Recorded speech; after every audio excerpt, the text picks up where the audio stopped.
Back to my channel. So here I am again with another video of polity of Bihar. तो आज हम local self government से start करेंगे और ये अब ज़्यादा नहीं है पॉलिटी, बस थोड़ी सी है। आप देख सकते हैं जैसे कि 2 और 3 pages maximum. Okay, let's get started. तो फर्स्ट ऑफ ऑल हम स्टार्ट करते हैं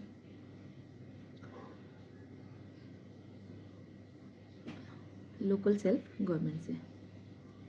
आपको ये पता ही होगा जैसे कि जो ये प्रोविज़न है ये अपने कॉन्स्टिट्यूशन में ऐड हुआ था by 73rd constitutional amendment act 1992 में, और इसके लिए एक पार्ट 9th न्यू पार्ट भी ऐड किया गया था कॉन्स्टिट्यूशन में, है ना।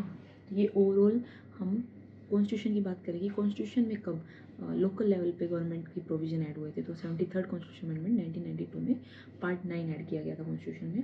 और बिहार में जैसे ये 73rd कॉन्स्टिट्यूशनल अमेंडमेंट एक्ट आया 1992 में, बिहार में भी पंचायती राज एक्ट 1992 इम्प्लीमेंट हो गया था, ठीक है। और ये बिहार में ऑपरेशनल ये एक्ट इम्प्लीमेंट हो गया था, लेकिन ऑपरेशनल कब से, काम में आना कब से स्टार्ट हुआ, 2001 में। और ये आपको पता ही है, बलवंत राय मेहता जी ने रिकमेंड करी थी कि 3 tier system of government local government होनी चाहिए। और ये ना हर स्टेट पे डिफरेंट मतलब वेरी करते हैं। ज़रूरी नहीं है कि ये यूनिफॉर्मिटी में एग्जिस्ट नहीं करता इंडिया में कि हर स्टेट में 3 tier system of local government है। नहीं, किसी में 2 टायर सिस्टम है, किसी में 3 टायर सिस्टम है। तो बिहार की बात करेंगे हम, क्योंकि हम बिहार की पॉलिटी के बारे में पढ़ रहे हैं। तो बिहार में ये 3 टायर ऑफ सिस्टम है।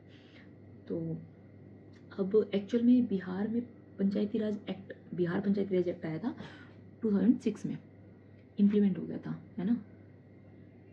ओके, अब देखो, अब कंफ्यूज मत होना। ओवरऑल इंडिया में पैन इंडिया के लेवल पे 73rd कॉन्स्टिट्यूशनल अमेंडमेंट एक्ट 1992 आया, जिसमें जो कॉन्स्टिट्यूशन में ऐड हुआ, जिसमें पार्ट 9 और शेड्यूल ऐड किया गया। एक शेड्यूल कौन सा, 11th शेड्यूल, ठीक है, 11th शेड्यूल ऐड हुआ।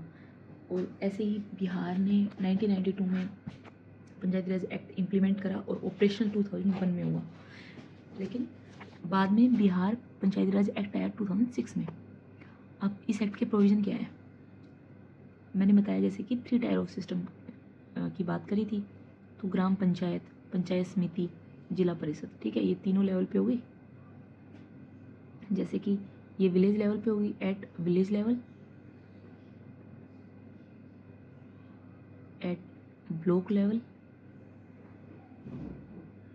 और ये हुई एट डिस्ट्रिक्ट लेवल। और ये हम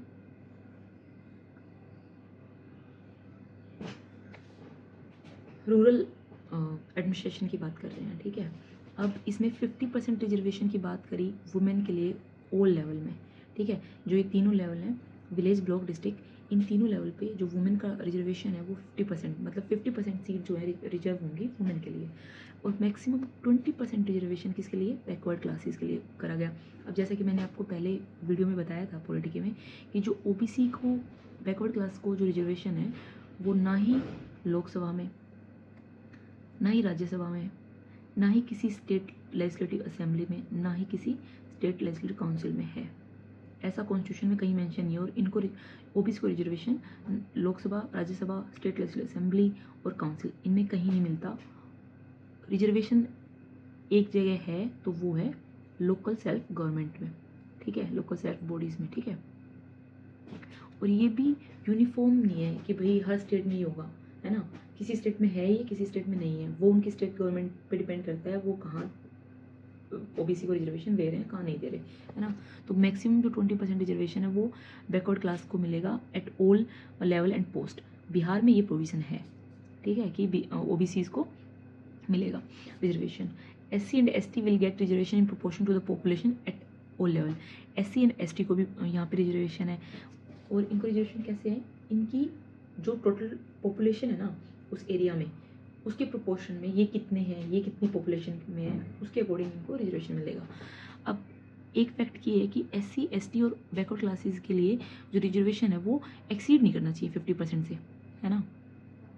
और आपको पता ही होगा जो पंचायती राज इलेक्शन है वो कौन कंडक्ट करवाता है, स्टेट इलेक्शन कमीशन।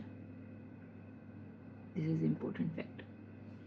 अब 3 फैक्ट ये हैं कि ग्राम पंचायत टोटल बिहार में कितनी है, 8058, पंचायत समिति कितनी है 534, जिला परिषद कितनी है 38, है ना।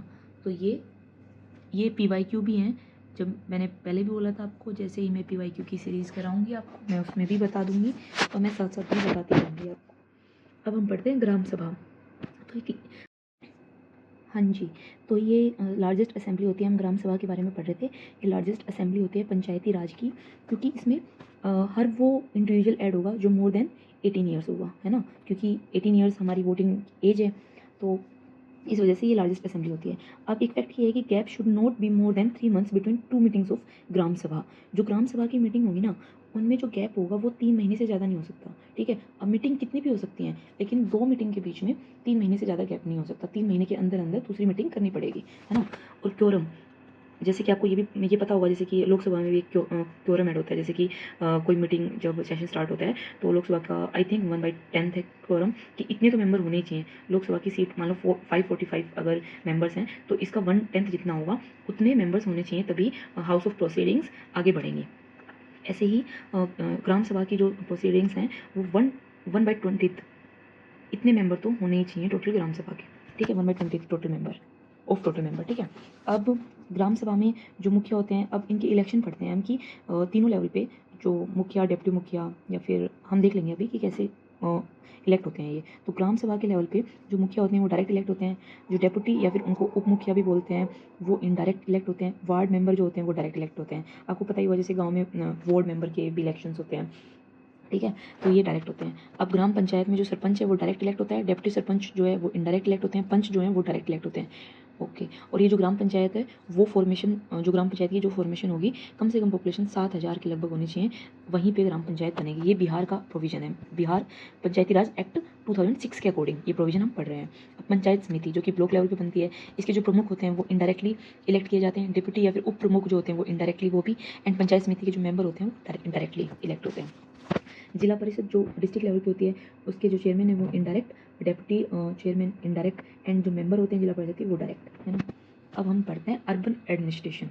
जैसे हमने लोकल एडमिनिस्ट्रेशन पढ़ा, वैसे ही हम अर्बन भी पढ़ेंगे कि अर्बन शहरों में गवर्नमेंट कैसे काम करती है, वहाँ पे एडमिनिस्ट्रेशन कैसे होता है। तो यहाँ पे एक फैक्ट ये है कि 74 कॉन्स्टिट्यूशनल अमेंडमेंट एक्ट आया 1992 में, जिससे पार्ट 9A ऐड हुआ और शेड्यूल ऐड हुआ 12th, ठीक है, ये कॉन्स्टिट्यूशन में ऐड हुए। अब जब ये कॉन्स्टिट्यूशन में ऐड हुए तो जाहिर सी बात थी, हर स्टेट गवर्नमेंट भी इनको इम्प्लीमेंट करेगी अपने अपने स्टेट्स में। तो ऐसे ही बिहार ने भी करा। तो बिहार का जो अर्बन एडमिनिस्ट्रेशन या अर्बन लोकल बॉडीज़ हैं वो गवर्न होती हैं by Bihar municipal act of 2007। ये इससे इम्प्लीमेंट होती हैं, गवर्न, ठीक है। और जो मैंने ऊपर बताया था लोकल बॉडीज़ के लिए, वो 2006 का एक्ट था, ठीक है। ये एक्ट इंपॉर्टेंट है क्योंकि ये भी वन ऑफ द PYQ है। अब प्रोविजन क्या है इसमें कि 3 टायर स्ट्रक्चर होना चाहिए अर्बन लेवल पे भी, है ना, जिसका क्या क्या होंगे, Nagar panchayat, municipal council and municipal corporation.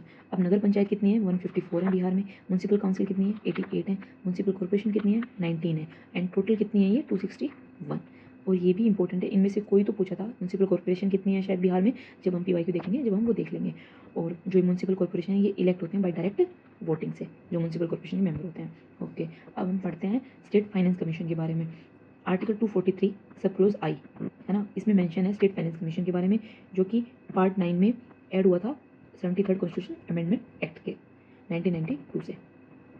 Tenure इसका कितना होता है 5 ईयर होता है। एडवोकेट जनरल ऑफ स्टेट के बारे में पढ़ते हैं। ये आर्टिकल 165 में मेंशन है कॉन्स्टिट्यूशन में। ये हाईएस्ट लॉ ऑफिसर होते हैं स्टेट के, जो कि अपॉइंट होते हैं किससे, गवर्नर से। Hold office during pleasure of president, ये बात आप याद रखना, ठीक है, कि ये जो अपॉइंट इनको गवर्नर करते हैं, लेकिन सॉरी ये holds office during pleasure of governor ही होंगे, है ना, ये इट्स माय बैड, सॉरी। तो इनको अपॉइंट जो है वो गवर्नर करते हैं, और ये hold office during pleasure of governor, ये मैंने बताया था कि जब तक गवर्नर नहीं चाहेंगे वो, अगर गवर्नर चाहें जब इनको हटा सकते हैं।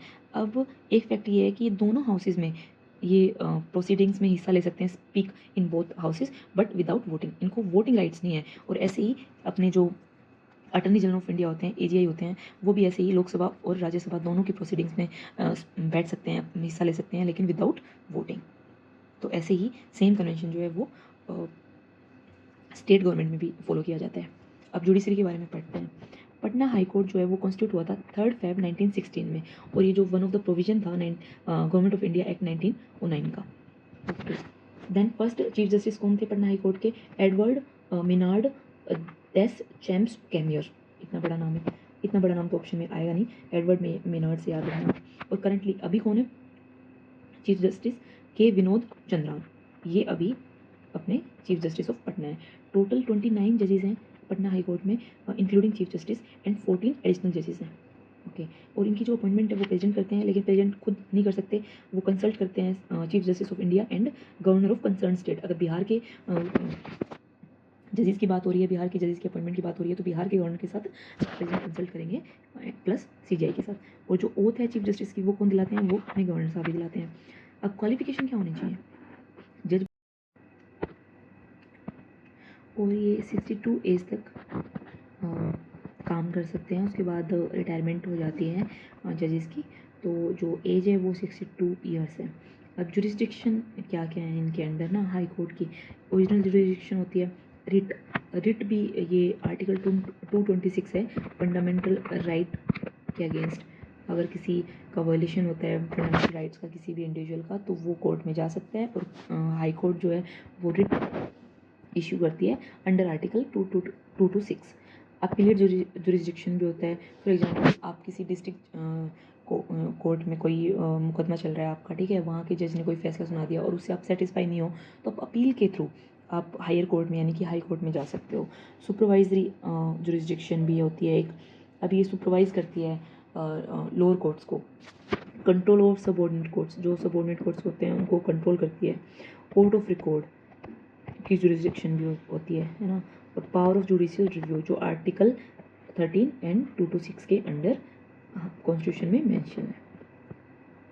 अब एक आर्टिकल 233 है जो कि डिस्ट्रिक्ट जज are appointed by governor in consultation with high court. High court के साथ कंसल्ट करके, यानी कि हाई कोर्ट के जो चीफ जस्टिस हैं और भी अदर जजेस होते हैं उनके साथ कंसल्ट करके जो डिस्ट्रिक्ट जज होते हैं उनकी अपॉइंटमेंट की जाती है अंडर आर्टिकल 233। अब एक लास्ट टॉपिक बचा है कि लोकसभा के जो इलेक्शन हुए थे 2024 में बिहार में, उनके बारे में कुछ फैक्ट्स हैं वो देख लेते हैं। जो लोकसभा के जो इलेक्शंस हुए हैं वो बिहार में ऑल 7 फेजेस के में चले थे, फ्रॉम 19 अप्रैल टू 1 जून, ठीक है, 1 जून तक ये इलेक्शन चले थे। तो इनमें जो पार्टीज़ हैं और उनकी कितनी सीट आई, अब देखो एक तो सबसे इम्पोर्टेंट फैक्ट ये है, और ये सॉरी, और ये PYQ भी है कि जो लोकसभा की सीट हैं बिहार में वो 40 हैं, और बीजेपी को 12 मिली थी, जनता दल को 12 मिली थी, लोक जनशक्ति पार्टी को 5 मिली थी। ऐसे ही आप देख लीजिएगा, किसी को 4, 3, 2, 1, 1, और ये टोटल 40 सीट्स हो जाती हैं। राज्यसभा की जो सीट है बिहार में वो 16 है, और इनमें से सॉरी फॉर दैट, इनमें से जो रिजर्व है ना लोकसभा की 40 सीट्स में से शेड्यूल कास्ट के लिए जो रिजर्व हैं वो 6 सीट रिजर्व हैं, जिनमें से गोपालगंज, हाजीपुर, समस्तीपुर, जमुई, गया एंड सासाराम, ये जो डिस्ट्रिक्ट हैं या फिर ये कॉन्स्टिट्यूंसीज हैं जो ये इनमें से ये 6 की 6 रिजर्व हैं शेड्यूल कास्ट के लिए, ठीक है। अब जो हमारे फर्स्ट CM थे जो हमने पढ़े थे ना, फर्स्ट CM तो हमारे यूनुस मोहम्मद थे, लेकिन उसके बाद जो कांग्रेस पार्टी के जो कृष्ण सिंह CM बने थे उनके बारे में कुछ फैक्ट्स हैं कि इन्होंने ना, इनकी गवर्नमेंट ने एक बार रिजाइन कर दिया था ड्यूरिंग 1938 में। रीज़न क्या था कि रिलीजिंग पॉलिटिकल प्रिजनर्स को रिलीज़ करने की वजह से इन्होंने इनकी पार्टी ने रिजाइन कर दिया था, और इन्होंने स्वराज पार्टी भी फाउंड करी थी बिहार में। ओके, तो ये 2 इंपॉर्टेंट फैक्ट्स हैं, ये कल की वीडियो में रह गए थे तो इसलिए मैंने आज करा दिए। अब स्टेट लेजिस्लेटिव इलेक्शन के बारे में देख लेते हैं जो कि बिहार में Feb 2023 में हुए थे। ये आप पार्टीज़ के नाम हैं, RJD, BJP and all of this, और इनको इतनी इतनी सीट्स मिली थी। एंड टोटल सीट्स जो हैं वो मैंने पहले वाली वीडियो में बताई थी, 243 हैं असेंबली की सीट्स, जिनमें से शेड्यूल कास्ट के लिए रिजर्व हैं 38 और ST के लिए रिजर्व हैं 2। टोटल 40 सीट्स 243 में से ये रिजर्व हैं SC एंड ST के लिए, और ST जो STs के लिए रिजर्व हैं उनको कटोरिया और मनिहारी ये STs हैं, इन एसटीज़ के लिए इम्पोर्टेंट है। पीवाईक्यू में तो हम देख लेंगे कि क्या क्या क्वेश्चंस आए हैं, और ये मे बी नेक्स्ट जो आने वाला पेपर है उसमें पूछ ले कि असेंबली की जो सीट हैं वो कौन सी एसटीज़ के लिए रिजर्व हैं, तो Katoria and Manihari. So thank you so much for this video, and keep supporting, and please subscribe to my channel and hit the bell icon so you get notified for my next videos. Thank you so much.